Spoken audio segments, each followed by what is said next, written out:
Totoo pala kapag may edad ka na, saka mo lang ma-realize ang ganda ng buhay nung bata ka pa. Noon simpleng saya lang sapat na. Laro sa labas, tawanan kasama ang mga kaibigan, at uwi sa bahay na pagod pero masaya. Wala pang mabibigat na problema, wala pang responsibilidad na kailangang buhatin araw-araw.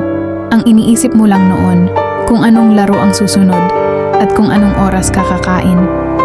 Pero habang tumatanda tayo, saka natin naiintindihan na hindi pala madali ang buhay.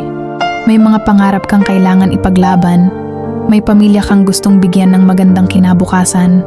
Doon mo marirealize na ang mga simpleng araw noong bata ka ay mga panahong hindi mo na mababalikan. Pero pwede mong gawing inspirasyon para mas lumaban. Kaya kung pagod ka man ngayon, tandaan mo lang, minsan kang naging batang puno ng pangarap. At hanggang ngayon nasa iyo pa rin ang lakas na iyon para ipagpatuloy ang laban sa buhay.